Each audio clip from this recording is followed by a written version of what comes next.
The low, quiet hum of the quadrator drone was drowned out by the squeals of delight of the children invited to Dee Dee's 12th birthday party.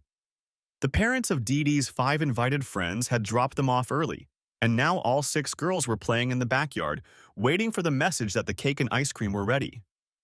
I sighed thinking about it. Our backyard. Yes, it had been our backyard before the divorce was finalized 2 months ago. Now it was just my backyard, except that it indirectly belonged to my son, 14-year-old Dylan, who sat on the patio watching everything with contrived indifference, and my daughter Deanna, we call her Dee Dee, 11. Well, 12 as of today, hence the birthday. My little princess was only a year away from adolescence. God help me. We survived Dylan's transition ritual. Well, for now. Now all I had to do was find a way to help Dee Dee through this minefield on the road to womanhood without guidance or help. Damn, this is a special day for Dee Dee. The last birthday of her childhood before entering the dramatic, luxurious, and painful period of adolescence. I had already decided days before that I would not allow the joy of this day to be overshadowed by thoughts of Dee Dee's bitch of a mother, my ex-wife Donna. Instead, I would focus on giving Dee Dee an unforgettable time, as well as preparing for the entertainment I had organized with my friend and now partner in our exciting and promising to be profitable business venture, Nirmal Pradhan. Easy Diz, I said to Nirmal, as we operated our remote-controlled aerial platforms with the tablet controllers we each had in our hands. You don't want to drop them too soon. They may have time to hide, and we won't have time to take full advantage of the effect. Just make sure you aim low over the back fence and hit the lights at the right time, my friend of Indian descent replied. Once you get them focused away from the real threat, then blast away. In the 6 years he lived in the United States, he had almost lost his sing-songy rhythm of speech, typical of subcontinent residents.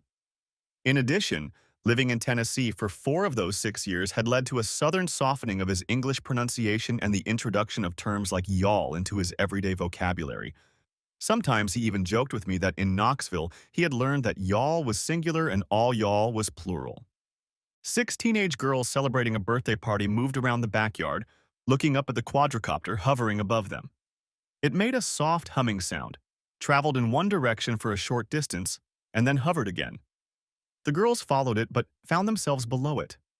About 20 meters away from them it moved in the other direction again, and the girls rushed over there. Underneath the quadricopter drone that was moving 8 meters above them, the one we called Enola Gay, was a round object with ribbons around it. We led the girls to believe it was an air piñata, and that it would drop little candies on them at just the right moment. The other quadricopter, the one Deez and I called E.T., we kept out of sight for now. I was the only one operating it, and for the moment it was turned off. It was quietly preparing for flight in a small clearing in the woods on the other side of our fence. I set the tablet controller aside and reached for a bottle of Budweiser Black Crown. I'd been choosing this beer more and more lately, as I'd been craving a little more alcohol after the unpleasant events of my divorce. But I wasn't going to get drunk tonight since I was going to be driving later. I just liked the taste of it. So I limited myself to 2 glasses. I coughed, swallowing incorrectly because I was distracted for a moment by her appearance. I knew Dee Dee had invited Donna, my ex-wife, to her party, but it still upset me when I saw her walking out the back door onto the patio like she was the hostess here, still the arrogant queen bee lording over everyone who fell under her bad influence. She surprised me as I didn't notice her car pull up.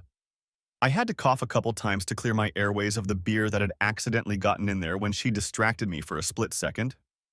Donna still looked good, but no longer as spectacular as she had a few months ago. Her shoulder-length blonde hair, green eyes, and fantastic body always made passers-by, if not stop, at least slow their step.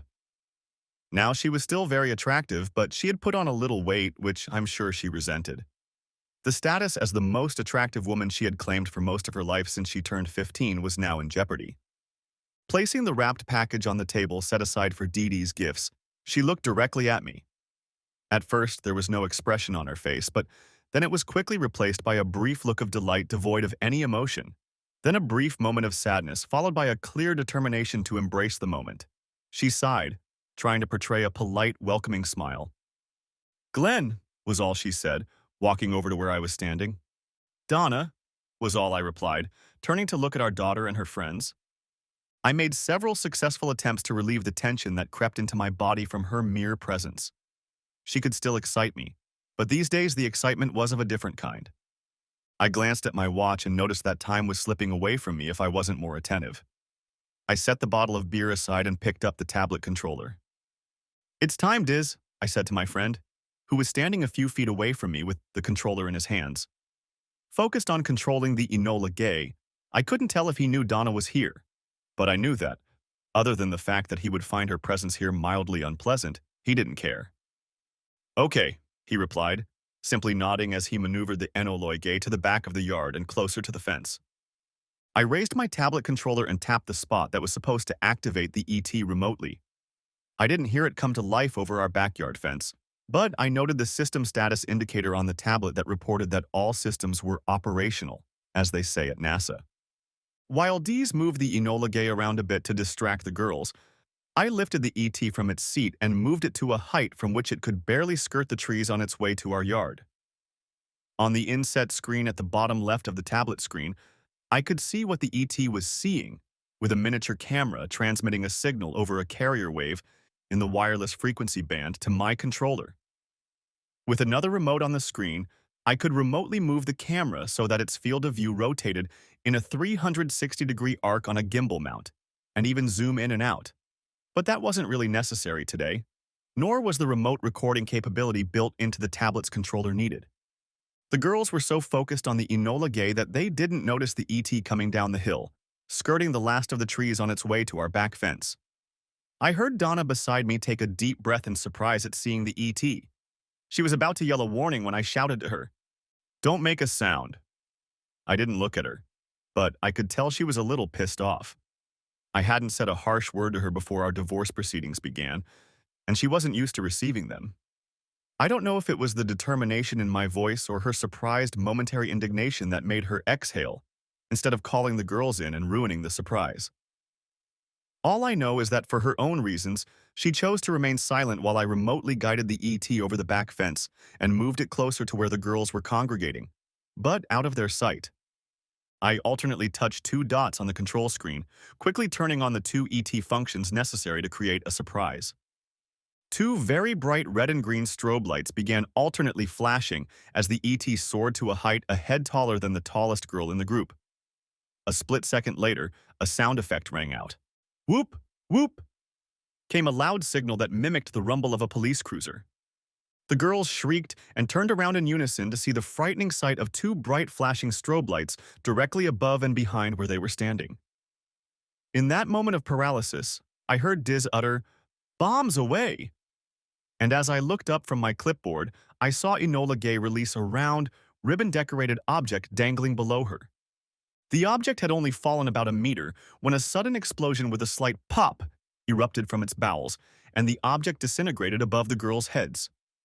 Pieces of tape exploded around them seconds after a light jet of water hit them, turning into a cone 6 meters in diameter as plastic CO2 gas detonated inside the balloon. As the Enola Gay began to return to the patio and D's, I saw a rope with the remnants of the detonation device dangling under the landing gear. None of the bomb components had shattered enough to harm the girls.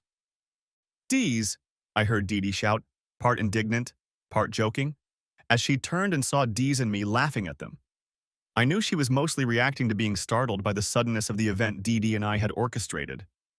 The splash of water from the balloon wasn't enough to ruin their clothes or, God forbid, their hair. Dee Dee had already started stomping over to where I was standing with Donna to express my displeasure when I heard Donna next to me make a sound like gagging. Turning toward her, I saw Donna's eyes wide open and her mouth slightly ajar. She was clearly surprised, but there was also something else. That something became apparent when she turned to me with an expression of rage and contempt. "It was you, you goddamn bastard," she said in a low whisper. She then walked over to me and slapped me across the face. Good thing I didn't hit the tablet controller screen when I jerked back from her blow, or I might have smashed the ET or hit one of the girls when it moved. As it was, the ET just hovered in place. She pulled herself together and said, "You know, sometimes you can be a real son of a bitch." Not known for my wit and ability to come up with quick retorts, I surprised myself by replying rather quickly, "You mean without being a real Class A slut who cheats on me everywhere?" Donna's face turned red and she froze, contemplating how to repeat the slap she had received a minute earlier. But when Dee Dee walked over to me and put her arms around my waist, Donna pulled herself together and squatted slightly in front of Dee Dee so that her face was at the level of our daughter's face. "Happy birthday, sweetie." She reached out to touch Dee Dee's shoulder, and my daughter let go of me to walk over to her mother and put her arm around her waist. Donna, although she didn't seem very pleased with this public display of affection, she's never been the type to intentionally show affection to anyone, especially me, in public, nevertheless hugged Dee Dee and said, "I'm afraid I can't stay. I just came by to bring your present and tell you I love you and, of course, happy birthday." Donna's voice was pleasant enough, but she was staring at me intently. I didn't care anymore. And now I didn't care if she realized the source of her recent misery or not. I simply reached for the bottle of beer, took a sip, and set it on the table. I then touched the tablet controller screen and landed the ET, and then touched the screen again to shut down the ET's Wankel engine. Donna turned and started to walk away, and Dee Dee let go of her mother and came back to stand next to me. I guess there came a point in her life when hugging her father around the waist while her friends stood around watching the whole thing wasn't so cool anymore. Just as Donna reached the patio, Sandy Malloy came out of the back door of the house and called, "Who wants cake and ice cream?" The girls ran to the picnic table where paper plates and plastic utensils were set out, and Sandy set out the cake. Seeing each other at the same time, Donna and Sandy held each other's gaze for a moment. Then Donna looked back at me, leaned over, shook her head, cursed, obviously not caring that her daughter and friends might see it, and headed toward the house toward her car, parked, I guessed, out front. No, Sandy and I weren't a couple or anything like that. This wasn't one of those stories where the cheating guy has a bunch of divorcees or office girls, or even younger sisters-in-law, waiting for him to finally divorce his cheating wife. And while that might have been normal, in this case it was different. Sandy was a single mom to 11-year-old Virginia, my daughter Dee Dee's girlfriend. Sandy had gotten pregnant while still in high school, but never married. Seeing that I had my hands full with the party, she volunteered to stay and help. Sandy had been to our house many times over the past 3 years, either to drive or pick up Ginny, or to be part of the parental control cell at one of the then little Dee Dee girls' gatherings to which Ginny was invited. So naturally, Sandy was privy, thanks to her daughter's close association with mine, to more details than I would have preferred concerning the crisis in my marriage and its subsequent breakup last year. After Donna left, the girls joined Sandy, Diz, and me for cake and ice cream, then opened presents and handed out handfuls of small candies that the girls thought they had stolen some time ago, after the incident with the fake piñata and its wet surprise. Afterward, Diz and I gave the girls a brief description and demonstration of the ET and Enola Gay while we fiddled with 2 drones in the backyard. Of course, the more acceptable term these days is unmanned aerial vehicle, or UAV, since the term drone has fallen out of use by civil libertarians who object to the government's use of military and police versions of these vehicles domestically and by nominal American citizens fighting terrorists against U.S. interests abroad. While the FAA was still delaying approval and licensing of commercial UAVs until 2015 or even later, Dees and I did all the basic research and testing we could afford. We routinely maneuvered 2 UAVs at minimum altitudes and on private lands nearby to be on the cutting edge of the UAV business when FAA restrictions were lifted. We may have broken a whole bunch of rules, but we laughingly told ourselves that we could keep it up as long as we stayed literally under the radar. Ha ha. We also received overseas contracts and cash advances to produce new, and even better, copies of E.T. and Enola Gay from 2 Diz cousins in India. These 2 brothers were already planning to introduce drone delivery, not restricted by Indian laws. Here in the US, only the CEOs of Amazon.com and Domino's Pizza have publicly announced this so far. 2 Indian entrepreneurs dreamed of becoming commercial leaders in Southeast Asia in the use of UAVs for remote sensing, electromagnetic, biological, and chemical. Commercial aerial movie production was also a lucrative avenue. Bollywood, the home of the Indian film industry, was already clamoring for their productions. Add to that oil and gas exploration and even mineral exploration and mountain rescue. Many mountaineers from around the world needed emergency supplies while waiting to be rescued in the Himalayas. We talked about the possibility of getting a lot of money, or rupees, as the case may be. I was quite surprised at the size of the advance and the promise of a lucrative reward. After all, Dees and I had only been doing this since he finished his master's degree last year while interning in the UAV research program. The FAA gave final approval for large-scale UAV research to only 3 universities: Texas A&M, Virginia Tech, and the University of Alaska Fairbanks. Dees was involved with the UAF program when he started renting a room from us. Diz was working hard to earn his degree while interning at UAF's testing facilities in Pendleton, just a few miles south of the Oregon-Washington border, and Tillamook on the Oregon coast just west of Portland. He came to us at a time when Donna and I were in desperate need of short-term extra income and decided to rent a room in a house. Diz was the first to respond to the ad, and although Donna was hesitant at first about renting a room to a foreigner on a student visa, she eventually agreed. Diz moved in a week after we first met. Since my house was in Woodland, Washington, not far from Vancouver and north of it, along the Columbia River, it allowed us to get to Pendleton in about 3 hours and to Tillamook in 2 hours. Diz only had to travel to these places during exams. The rest of the time, he did his graduate school coursework while working at my house, and after my divorce, I let him live there for free. Although D's name was Nirmal, everyone called him D's, and he didn't seem to mind.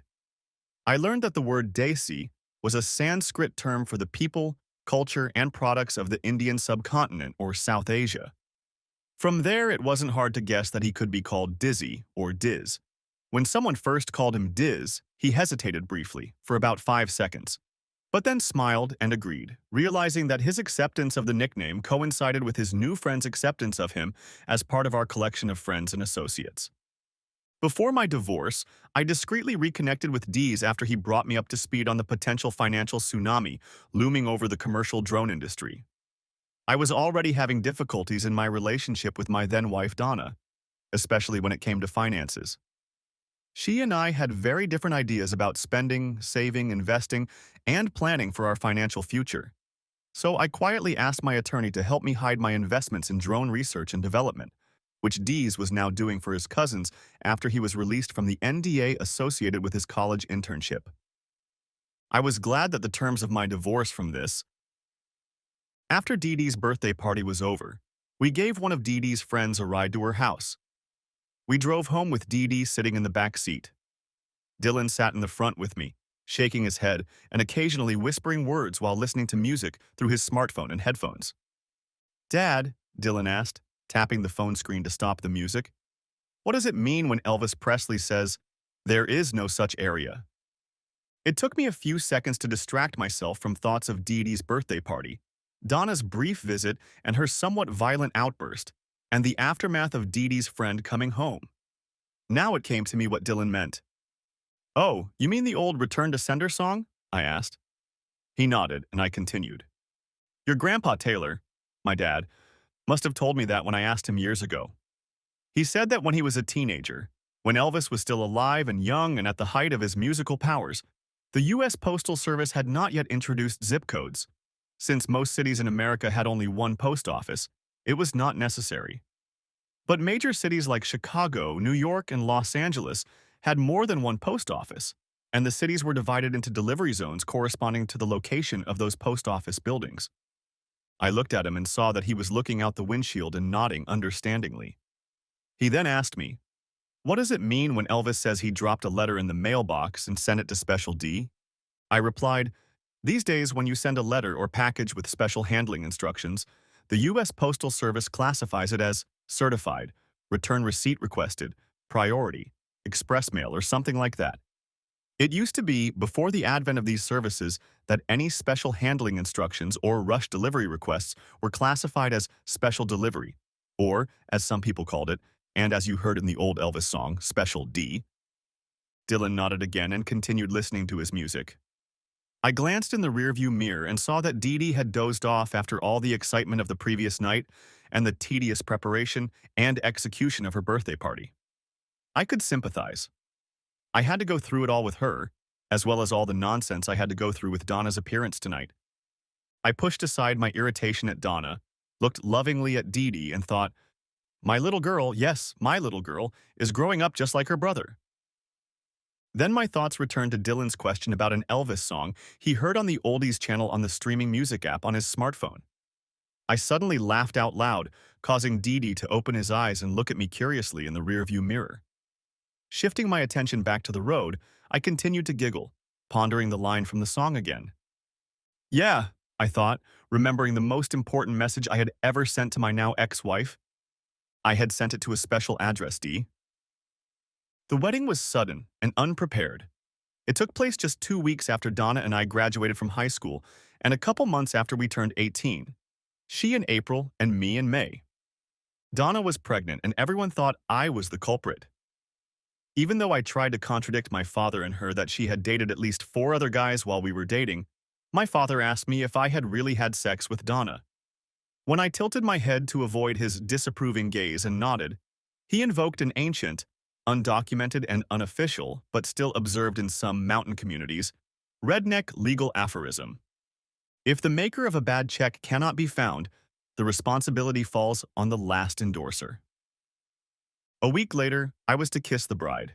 It wasn't hard because I'd been lusting after Donna for over a year, and I really liked her, despite her apparent preference for playing the field for our entire senior year. Besides, Donna Swinford really was a beauty. In fact, she had been the prettiest girl in our class since she had moved on to second grade, and her feminine figure had begun to blossom. And she knew it. During her time at school, Donna had utilized the power of her looks many times. She was considered the queen bee of the school. She won over boys and destroyed other girls with her looks, comments, and attitude. There were rumors that she even seduced a couple of male teachers to get passing grades, but the latter was never confirmed, and to this day, as far as I know, she never told anyone. Everything else was common knowledge, though. After we were legally married, Donna's dad offered to let us live in a small apartment above his garage while we tried to become parents, work, and pursue higher education. After the baby was born, Donna's mom, while not particularly happy with our situation, was nevertheless happy to look after Dylan during the day while Donna worked at her day job, and I attended community college and worked part-time in the evenings a few times a week. The beginning of our married life may not have been the best, but Donna and I were becoming a family, enjoying life together, and even beginning to feel a sense of true love as far as I could tell. We struggled financially at first, but Donna and I had pretty good jobs. With the pay raise I got when I graduated from community college with a business degree and was hired by a local company, we were able to breathe a little easier. In our first year together, our sex life was amazing. I had never had such a constant supply of sex as I did now that I was a husband. And Donna, who had enjoyed sex even before we were married, enjoyed our sex life immensely. At least it seemed that way to me at the time. Not 2 years later, our sexual activity began to subtly decline. We still got together often to roll around on the sheets, but I began to notice a decrease in the frequency of sex, and it coincided with Donna spending more time outside the house, meeting friends at work, helping a friend throw Mary Kay parties, and getting a small cut of the organizer's fees, and attending a walking group for mothers. Only at the last of these 3 events was Donna able to engage Dylan, as she was able to ride him in a jogging stroller we found at the store, along with the other young moms and their children in the group. On the other 2 occasions, I stayed home with my infant and then toddler son or asked Donna's mom to help me when I was working or studying. All in all, our sexual activity had dropped to perhaps its lowest level since our wedding day, when one evening Donna approached me with a concerned look. Dylan, now 2 years old, was playing with a cuddly dog at my feet while I studied when Donna finally spoke from her seat at the table across from me. "Honey, I'm so sorry," she said quietly with a sad expression on her face. I needed a distraction from the financial problem I was tackling as homework for one of my courses, so it took me a few seconds to answer her. "Honey, what are your regrets?" I finally asked. "Glenn, I'm pregnant again." And I looked up in surprise, feeling a genuine sense of joy at this news. However, I realized from the look on Donna's face that the situation didn't bode well for her. "Honey, this is wonderful news," I said, getting up and going around the table to give her a hug. She didn't get up immediately. Instead, I took her hands and pulled her to me for a hug and kiss. Her enthusiasm may not have waned when we started kissing, but she eventually responded to the flick of my tongue with her own. I tried to convey to her that I was very excited about the prospect of being a father again.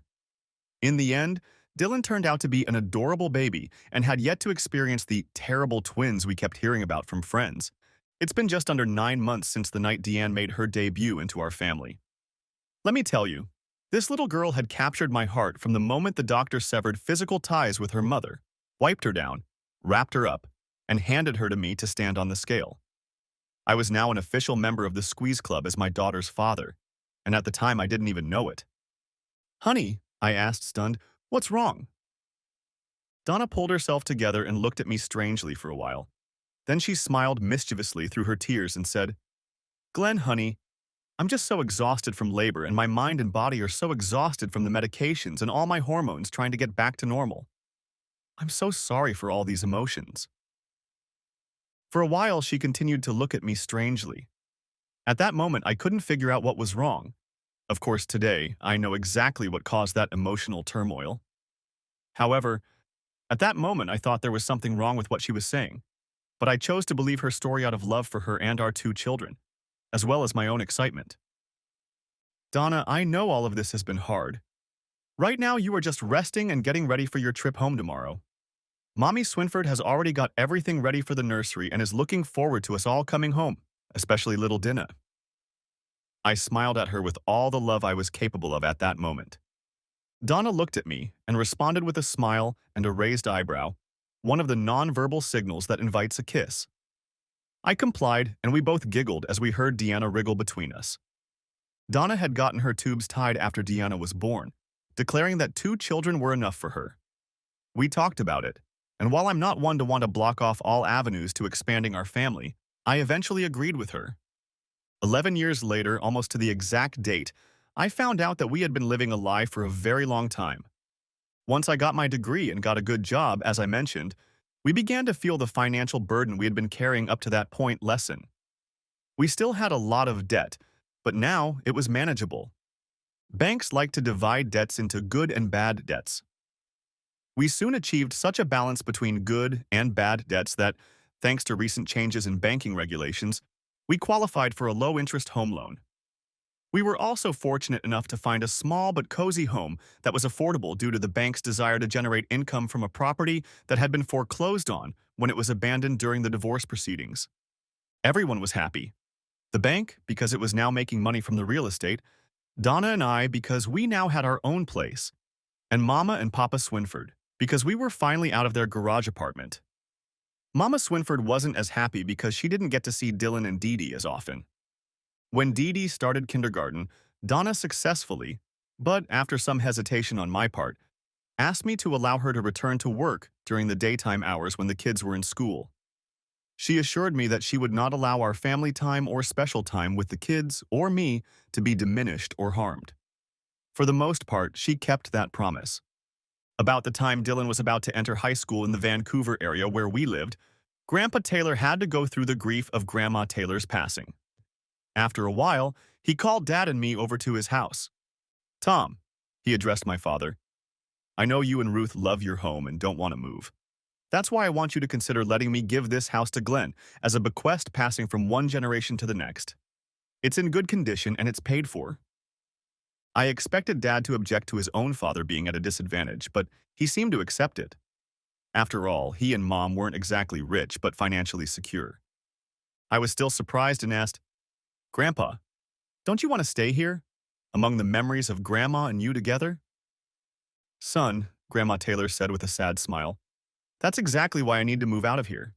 Those memories are so sweet, it makes me sad that she isn't here to talk to me about them." "No, I want you to keep this house for your young family, and I'll take the old van from the public warehouse and go on a road trip to see those places in the Northwest that I never got to see before I got too old for it." So Donna and I and our 2 children became tenants of my Grandpa Taylor's house in Woodland, just north of Vancouver.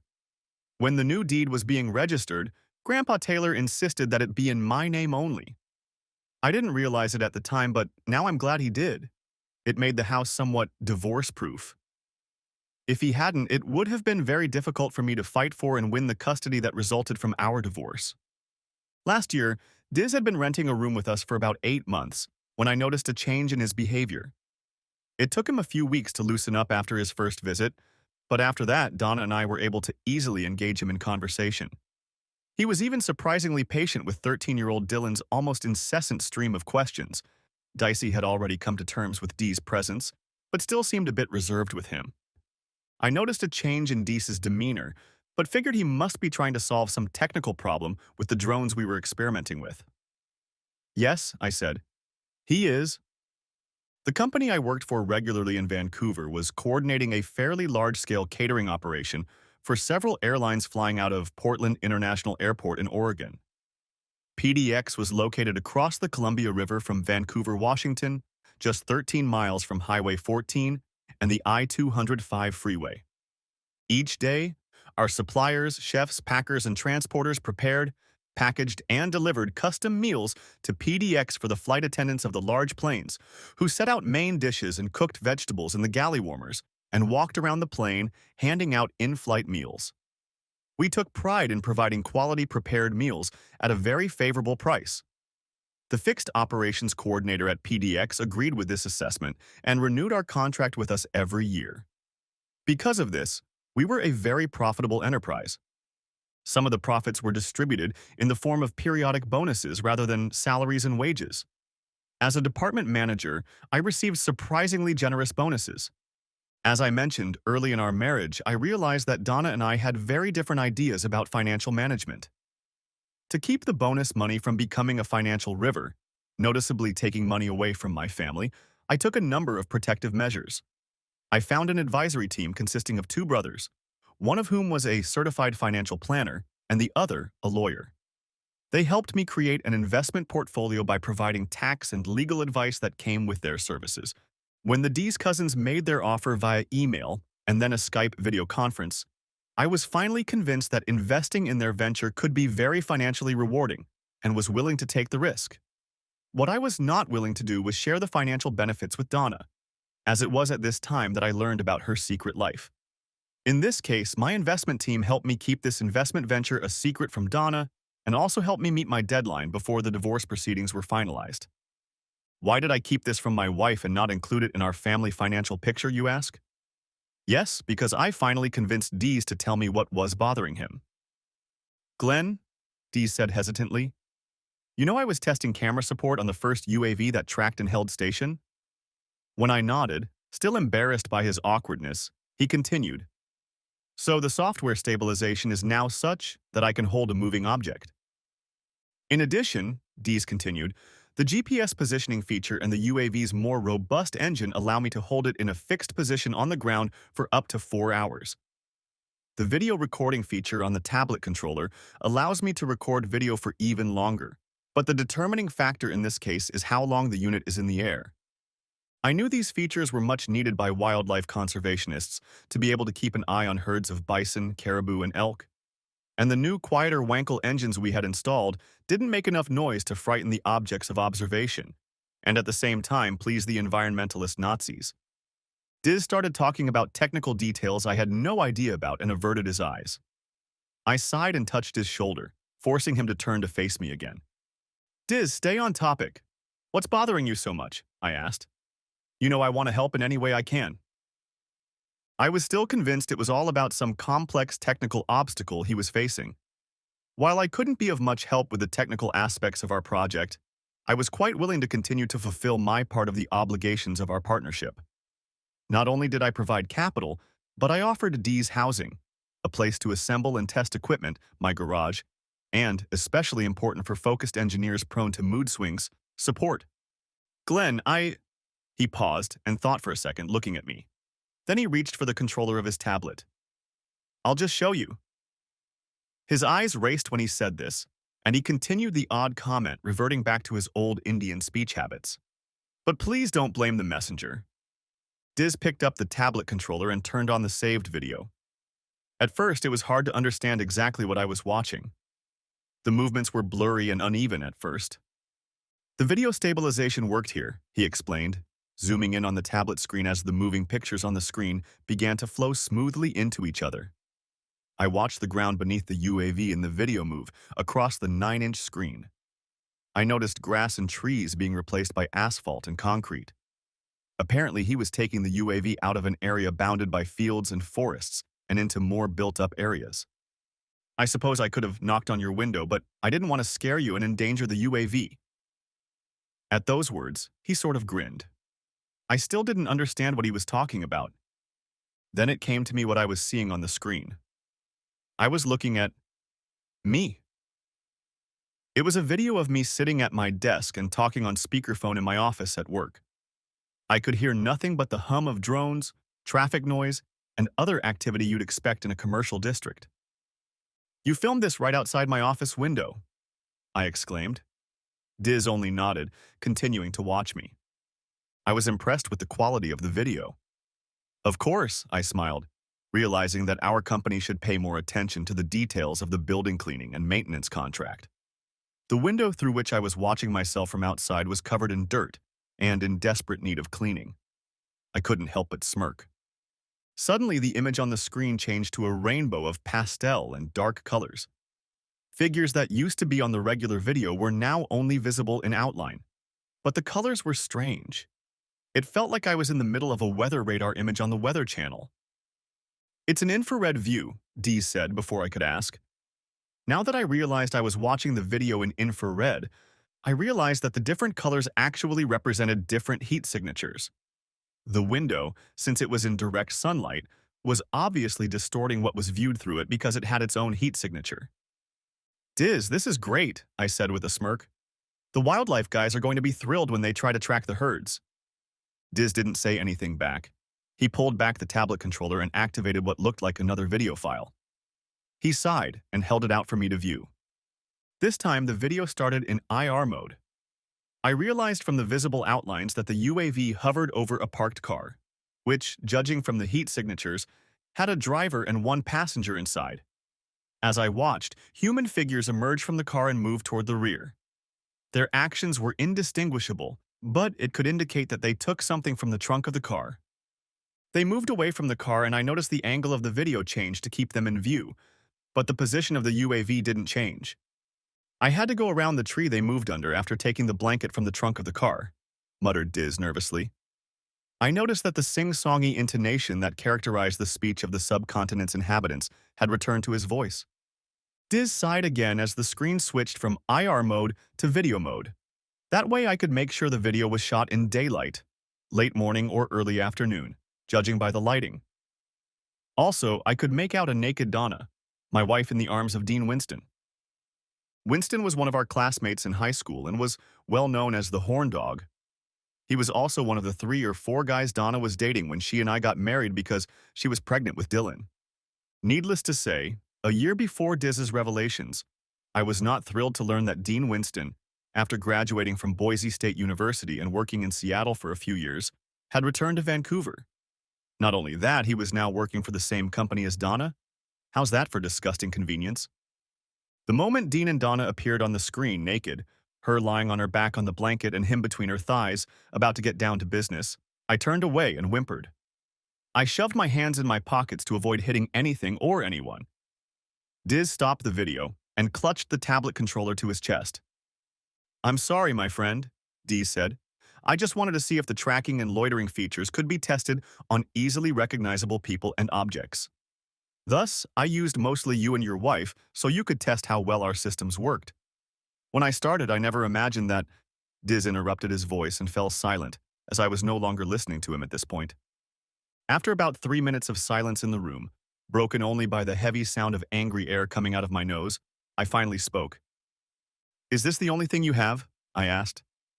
Diz hesitated for a few seconds, then said, "I have 3 other cases recorded, but there have been others."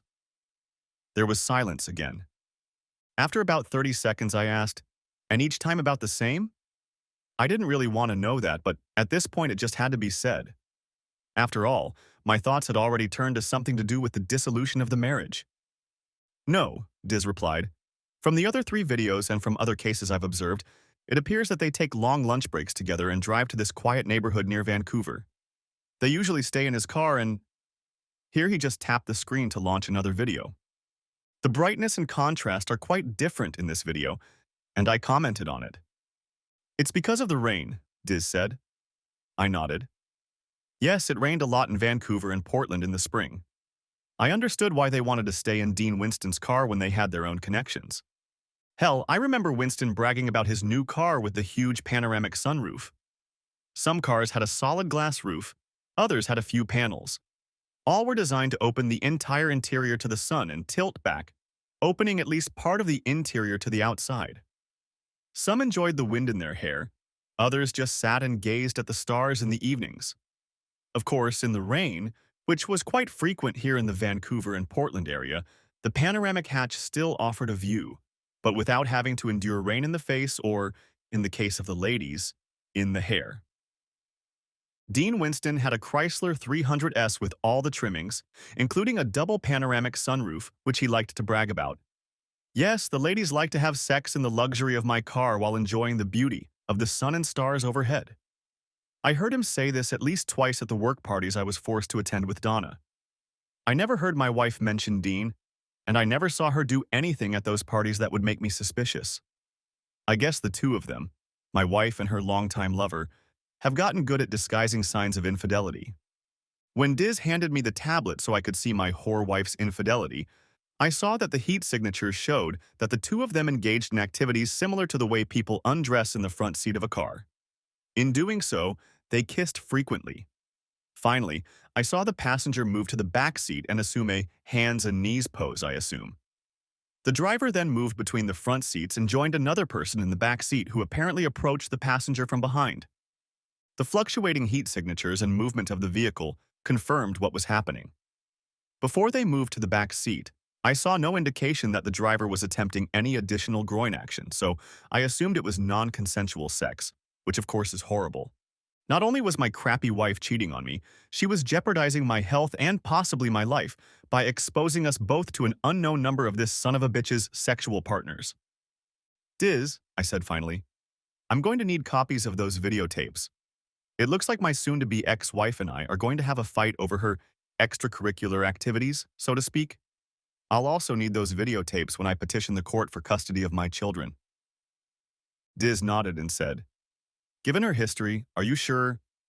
He stopped abruptly, but I realized what he meant. Were these children even mine? That had to be tested in terms of biology. But in terms of love, it didn't matter. My children were my children. I didn't care who the biomaterial donor was. I loved Dylan and Dee Dee, and they loved me. I wouldn't give them up without a serious fight, and even after that I wouldn't rest until I could get them back. Still, Diz was right. Yeah, I should probably get a DNA test, shouldn't I? I'm sorry, my friend, Diz said with an apologetic look. I nodded and put my hand on his shoulder encouragingly.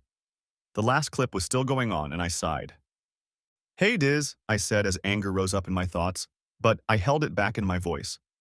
Do you have any real videotapes that aren't related to these cases?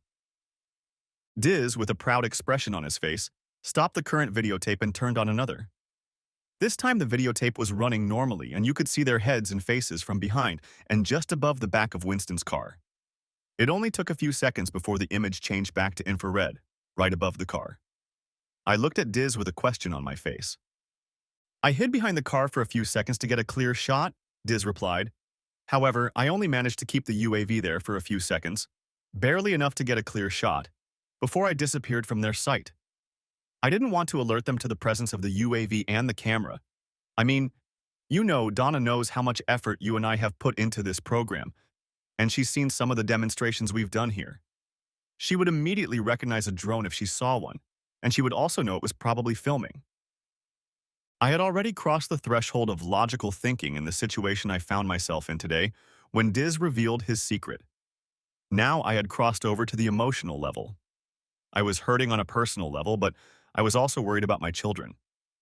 But mostly I was feeling anger and bitterness over the two hurrahs I saw in the video. My loving wife not only cheated on me, but put me at physical risk by letting asshole baby do her without protection. I was furious at the contempt and disrespect with which she conducted this ploy of hers. Yes, divorce is one thing. Revenge is quite another. My lawyer, Myrna Hawk, had already prepared all the paperwork by the time Diz and I finally realized that today was Revenge Day. Sounds like a catchy movie title, doesn't it? I inquired, and Diz confirmed that the cheaters' midday rendezvous happened on Fridays. He informed me that it always happened during the extended lunch break on Fridays. Casual Friday dress code rules allowed them to wear clothes that were easier and quicker to put on and take off. and sometimes on Tuesdays, the day of the week with the least workload. I gave copies of the videotapes that Dees had already given me, burned to DVD-Rs, to Myrna Hawk and asked her the questions necessary to determine how best to serve my wife in a way that would be as painful and embarrassing as possible. She informed me that she could deliver the papers to anywhere within a 20-mile radius of Woodland, and even to the northern edge of Vancouver, where Donna's work was located, within an hour, and into the hands of the recipient within 2 hours. I printed one shot of the happy couple as they had sex in the missionary position on a blanket under the trees. I will include this shot in my divorce packet. The DVD-R with these videotapes was to remain in Myrna Hawk's office out of precaution. Meanwhile, I surreptitiously took swabs and hair samples from both of my children, the first when they were asleep, the second from the comb and comb on their mirrored dressers. It only took a few weeks to get the results. I included Myrna Hawk's office address as my return address. So there I was in Myrna's small conference room when I discovered that Dylan was, in fact, all mine. Wow, looks like Dad and Mr. Swinford were right to make me marry Donna at that time. My hand trembled slightly as I looked over the second set of results. Donna wasn't mine. Well, biologically. She always would have been mine if I could have helped it. I loved my baby girl too much to lose her in the machinations my soon-to-be ex-wife was probably up to. The second result hardened my heart even more. This Winston story was clearly not the first time she had spread her legs in front of another guy while married to me. She, who was supposed to belong only to me, was obviously something of a bus stop for her lovers. They could come and go, as long as she made a schedule where it could be done without me finding out. The day of revenge had to be chosen carefully, depending on the weather on the Friday chosen. In fact, it took Dees and I another 4 weeks of patiently waiting and simultaneously replenishing our video storage before a suitable day appeared on the horizon. It was May, and the weather forecast for the coming Friday was not only mostly sunny, but also suggested a surprisingly low humidity level of 15%. If the couple didn't get out of the car, they would likely accomplish their feat in the back seat with the panoramic roof open outward. It all depended on the weather. But Dees and I were ready to perform either way. "Oh, Glenn, are you sure about this? It's so disgusting," Diz complained. We were busy pouring the contents of the bucket into one of several special weather balloons I'd found at a military surplus store. We were practicing the bombing capabilities of the UAV, which was now called the Enola Gay. Diz had designed an explosive device based on compressed CO2, and we filled one of the balloons with water. Diz carefully inserted the explosive device inside the filled balloon, after which I sealed it and brought the pull cord outside. Around the seal, we attached a few turns of cloth tape and made a loop out of it. This loop will be used to hold the remotely activated pizza delivery gripper on the underside of the Enola Gay UAV. A single tap on the tablet controller screen would cause the gripper to release the load on command. When the balloon was lowered far enough to create enough tension on the slackened drive cord, the bursting device would release CO2 in a sudden explosion of water, or whatever might have been the balloon's contents at that moment. I insisted that we do 3 trial runs with the water balloons in the backyard. The last 2 rehearsals we did with a UAV with alternating strobe lights, which we now called ET, after the name of a famous movie in which the spaceship delivering and picking up the movie's main character had lots of flashing lights. "You bet," I said in response to Diz's question. "I want them to be in the shit, literally."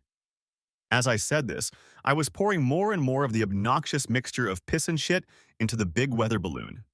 This act was inspired by a car ride when, feeling sorry for myself, I pulled into a small parking lot owned by the Washington State Parks and Recreation Commission.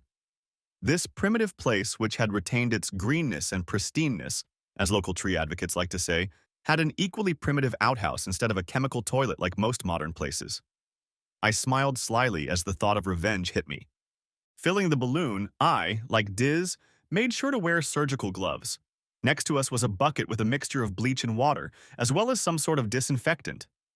After we finished filling the balloon, we wanted to carefully seal it and hang it on a hook in the garage while we dipped our hands in the cleaning mixture. It would be pure hell for Dees and me if, after getting revenge on the crooks, we contracted hepatitis or something else equally horrible. We also had to be careful not to overfill the balloon. Previous versions of the water balloons had been a bit fuller, so we could provide a safety margin against the weight and mass of the payload that would be delivered in reality. Now all that was left to do was wait another hour or so for Dean Winston and my wife Donna to get home from work for their weekly Friday mid-afternoon sex session. I walked over to my tablet controller and started the ET engine about 10 minutes before the crooks would normally leave the building. After 30 seconds of warm-up, I lifted the ET from its hiding place in the tree crowns on the opposite side of the parking lot from the building where my wife worked. I practiced with the camera mounted under the ET using a gimbal and got pretty good at changing the orientation of the camera as the platform moved. When I left the ET in hover mode, I practiced with camera movement and zoom to make sure the mount didn't jam at an inopportune moment. I wanted to make sure I captured all the excruciatingly awkward action. I couldn't help but marvel at the fact that I was more than 13 miles away from where ET was watching my wife work. An alibi? You bet. Sure enough, Donna and Dean walked out the door leading to the parking lot together and right on time. They didn't even seem to care what their coworkers thought about it, which probably partially explained the "you poor sucker" looks I'd gotten from some of my wife's coworkers in recent work meetings. Okay, Diz, we know where they're going. Let's load up the Enola Gay, I said to my friend. With those words, we carefully removed the filled balloon from the hook in the garage. We had a creepy moment where I almost lost my grip, but we paused, restored my pulse to 650, and carried the balloon to where Enola Gay was sitting. Next, I left it to Deez. He was an expert at attaching a thrust activator for the hopper and a suspension mechanism to carry the payload. I went back to monitoring the ET and moving it into place. I guess I was so focused on my lesson that I didn't even notice the Enola Gay was on its way until Deez sat down next to me with a tablet controller in hand. We looked at each other and shook fists, then returned our attention to the screens in front of us. The overhead view of Dean Winston's moving Chrysler quickly grew boring, but the excitement of what we were doing energized us and kept us focused. The drive to the favorite parking spot that Donna and Dean usually used took no more than 10 minutes, and today was no different. Diz chuckled beside me and said quietly, "Oh yeah." When I asked what he meant, he grinned and said, "Look at the hatch." Turning the camera and zooming in slightly to get a good view, I saw that Winston had opened the panoramic sunroof of his luxury car so they could feel the spring breeze as they drove. I silently prayed that they would leave it open. It had rained the night before, so the ground was very wet. Today, however, the weather was perfect. Mid-60s, mostly sunny, and the humidity had left the area for a while. The conditions were just right for our purposes. As soon as the car stopped, the couple got out and saw that the ground was too wet to do it on the pad under the trees. They began to enjoy themselves. Shit, I thought, she's still a fox, even if she's bent over. I noticed in passing that Dean Winston's gear was in the Goldilocks category. Not too big or too small, just noticeably, uninhabitable. I watched and gritted my teeth as my wife, with whom we've been together for nearly 15 years, opened the rear passenger door of the car and stepped inside. I started the car and videotaped the moment Dean leaned in and kissed my wife. I couldn't help it. I had to wipe the sudden moisture from my eyes. This marriage had been dying since I discovered Donna's duplicitous nature, but a date had not yet been set. Now it had been set. Today was the day. I pushed the ET aside, away from their eyes, and told Deez to start running. From that point, I slowly and carefully moved the ET to a position below my line of sight, and behind the curve of the trunk of the car in which the crooks were now entertaining themselves. I was about to pass out when I heard Deez sound the alarm. "Great," he said almost with a shout. Catching himself, he said, "Last run. Strobe and arrow at 3, 2, 1. And then, in a calm voice, just above a loud whisper, he said, "Now." I raised the ET to the level of the rear windshield. I had time to notice the look on the couple's faces as I turned on first the strobes and then the police signal. Today, I covered the strobes with dark blue duct tape. As the bright alternating lights went out, I chuckled briefly, thinking about what must be going on in that couple's head. The light looked like the headlights of a police cruiser. Whoop, whoop. That sound is almost universally recognized in the United States as the alarm of a police unit. As planned, the astonished couple stopped moving and froze in place for only a few seconds. Their astonished expressions were captured for posterity on a videotape obtained from the IT department. I smiled at their awkwardness and congratulated myself for surprising them so thoroughly that I almost didn't hear Diz. "Bombs away!" Admittedly, I hadn't expected anything as disgustingly unpleasant as what the IT video capture showed me on the screen. The movement in the car behind the couple in my viewfinder looked like something had fallen through the sunroof, but it only lasted a split second before the rear window, except for the area covered by the couple's heads and shoulders, was covered in a disgusting brown film. It took the couple a split second to realize that they were now covered in a brown haze of piss and soft shit, as was the entire interior of Dean Winston's precious luxury Chrysler 300S. When Dee's device burst, they were looking out the rear window, so there was minimal urine on their faces, just fecal residue from the car's ceiling. That's how Dees and I planned the attack. I had to make sure they were facing the bursting ball of shit so it didn't get in their eyes. We didn't want to blind them, or nose or mouth. We didn't want them to swallow any of it.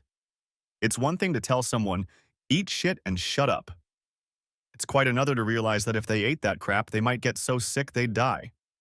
I wanted to get back at them, not worry about avoiding a murder charge. Rounds are over, Diz said in a suddenly authoritative voice. Then already in a softer tone, he pronounced, I believe it is time for marching order, my friend. With those words, we steered the Enola Gay and E.T. away from the area, keeping as low as possible. We got them home in 20 minutes and, sipping Budweiser Black Crown beers, cheered each other on. Diz drove off at my behest, leaving me at home to await Donna's inglorious return. I activated ET again to follow the turn of the main highway into our neighborhood, and quickly brought the car back to us and parked it in the garage when I saw the Chrysler swerve. I had already alerted Myrna Hawk to have her bailiff nearby and on 10-minute standby. She gave me his cell phone number, and I entered it and pressed the button for him to take care of his business, just as my wife's lover drove his car down our street and up to my house. My car was parked on the other side of the street, so Donna didn't have to know I was home. I had to admit that Winston's Chrysler was a beautiful car, at least externally.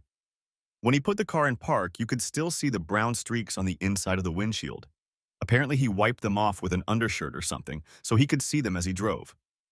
When the passenger door opened, a haggard figure emerged from it.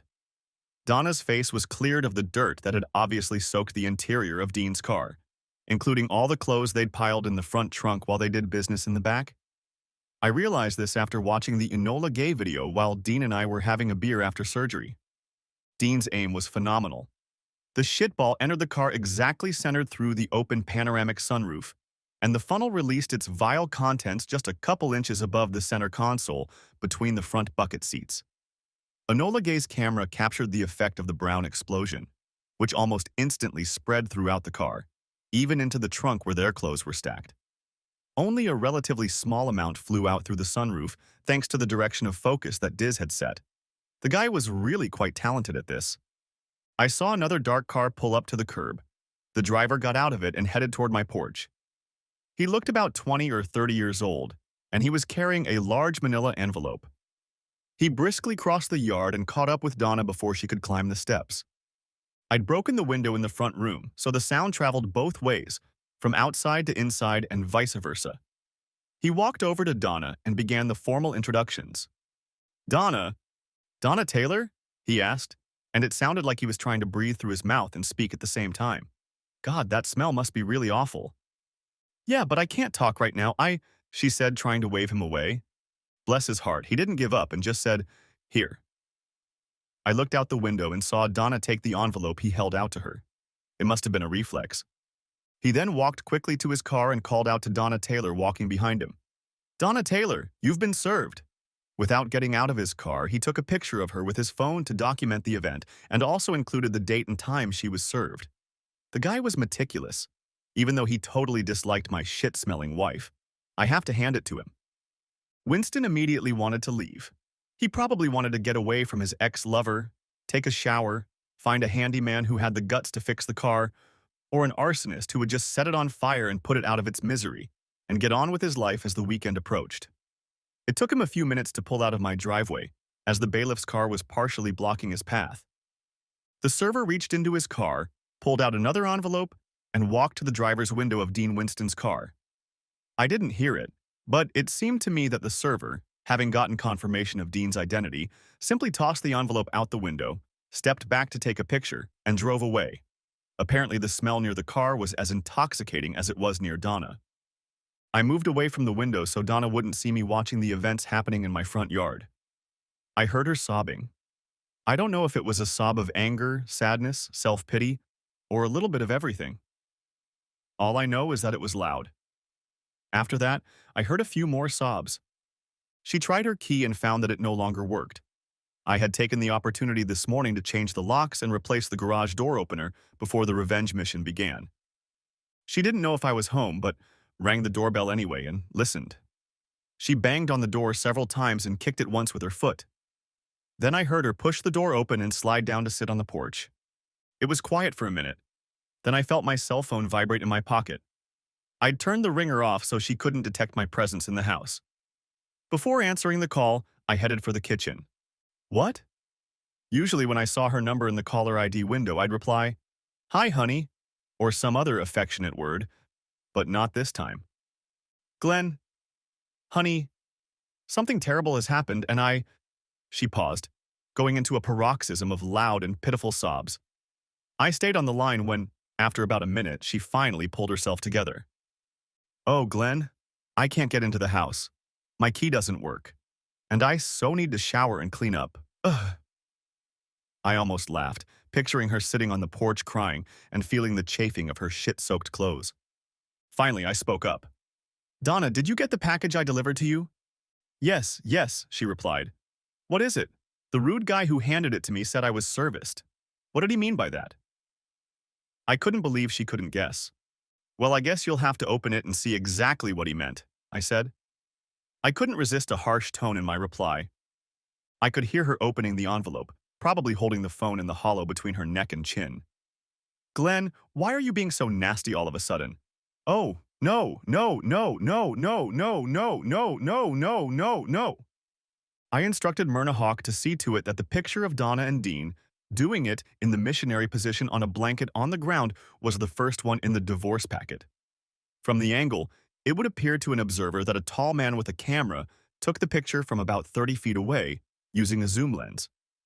The secret of the UAV video will remain with only a few of us. Contrary to most people's expectations, the divorce went a little out of my favor. Perhaps the couple's infidelity helped. I don't know. Since Washington is a state that does not require a period of separation before divorce, the mechanism worked pretty quickly. I got the house, since the deed was in my name only, but had to provide Donna with a bunch of monetary assets, from known accounts. This included only minimal child support for 2 years, since she essentially continued to work. Since I owned the house, the judge ruled that the children's interests would be served if the existing pattern of interaction between parent and child is modified only to the extent necessary due to a change in the parent-child relationship or to protect the child from physical, mental, or emotional harm. Translated into plain language, this meant that they had to stay in the house with me so as not to change the pattern of interaction. To her credit, Donna did not try to portray me as physically, mentally, or emotionally abusive. Had she tried, I provided Myrna Hawk with a list of witnesses who would have confirmed that I was not abusive. I couldn't completely remove Dylan and Dee Dee from Donna's influence because the court also established mutual decision-making authority, which meant that Donna could still have a lot of influence over the children's lives. Well, I guess given the way courts tend to bully fathers, and the fact that I wasn't being squeezed out of the car, I could give Donna a little leeway without being too picky. Sure, it would be nice not to have to deal with my ex-wife anymore, but I still had Dylan and Dee Dee. So far, I had shielded them from the infidelity associated with the breakup of their parents' relationship. I planned to keep them in the dark as long as possible. Donna rented an apartment a few miles from home. Guess who had to pay for it? It was closer to Vancouver and her place of employment. What annoyed me was the requirement to pay for her cable TV. I checked to see if her package included the Cheater channel, but no luck. I had no interest in whether Donna was dating someone or trying any other relationship. The topic was never brought up during the normal handoff of children for visitation, and I didn't ask. Anyway, I suffered financially for about 6 months until the income from the business that Dis and I were running with his cousins in India started coming in. The most amazing thing was that we didn't have to produce anything. We just had to be the thought leaders and brokers of the deals that led to the production, special orders, and transportation of Dee's designs. We had to bring in another lawyer to handle export deals because our designs were still not authorized for commercial use in the US, and there were several trade restrictions on technology exports. But when the FAA got out of control and wouldn't give us permission to fly in the US, the sky, literally, was the limit. I finally got a little financial relief when the court ruled in my favor in an intentional infliction of emotional distress IUEED lawsuit against Dean Winston. Turns out the guy was up to his eyeballs in debt, and the final amount paid to me after attorney fees and other expenses was only $43,000. That was fine. Meanwhile, I was still making good money at my day job. A few months after the divorce, life changed for the better. However, I started to get a little worried. I got a chuckle when I learned that the insurance agent on Dean Winston's case refused to recognize the car as a total loss, insisting on a thorough cleaning and restoration. I, like Dean, knew he would never get the smell of crap out of his upholstery. Dean continued to claim that a police officer was there when the hooligans trashed his car. He insisted that the camera mounted on the police car must have captured some evidence to prove his point. Calls to the State Patrol and the sheriffs of Clark and Cowlitz counties asking for the name of a police officer or deputy who might have been there came up empty. Dees and I kept our mouths shut about the bomb incident. We didn't say or do anything that might arouse suspicion until Donna witnessed our little exhibition tonight at Dee Dee's party and finally connected the dots. I put Dee Dee to bed after we got back from the house we took her friend to. Dylan went to his room and probably sat on the internet before finally falling asleep. "Did you enjoy your 12th birthday, baby girl?" I asked Dee Dee as she pulled the blanket over her. It would probably only be a few months before I would no longer be welcome in her room during her nightly rituals before bed. She was definitely growing up right before my eyes. "Dottie," she said quietly in feigned desperation. "I'm not your child." She giggled. I couldn't help myself. I started to cry quietly. She saw my tears and said, "Daddy, I didn't mean to. I just wanted to." "Sweetheart," I said, enclosing her in my arms, blankets and all. "You'll always be my girl." She hugged me back and said, "I know, Daddy, I know." I kissed her forehead, and as she lay back down again, I looked into her eyes and said, "You're so special, Dee." She smiled at me and closed her eyes. The DNA test results confirming that I was not the father of this little girl would never see the light of day if I could help it.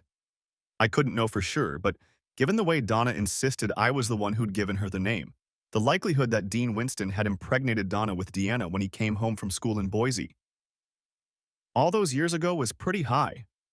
Perhaps it was Donna's way of teasing me in private. I don't think she told Winston about it, even if she knew he might have been the donor of Deanna's biomaterial. Otherwise, she would have had to answer questions about her other lovers, and it would probably come up when he tried to dispute my claims about him. It didn't matter now, though. My children were with me, and the cheating ex-whore was out of the house. I went downstairs and looked at my watch, noting that it was only 10 past 9. I didn't usually answer the phone after 9, but the answering machine picked up. I always thought it was rude to call home after 9 p.m., unless it was an emergency. For some reason, however, today, when the phone rang at 9:15, I decided to answer it. I was surprised and delighted at the same time to hear the voice on the other end. Sandy Malloy's voice came through my ear and said with obvious amusement in its tone, "Okay, Glenn, do you want to tell me what that vicious slap from your ex was all about?" "Yeah, man. Remember when I said this wasn't one of those stories where the cheating boyfriend already has a ready-made company of women at the ready when he finally divorces his unfaithful wife? Well, I could be wrong. Thanks for watching. Hope you enjoyed it. Subscribe to my channel and watch for the next video.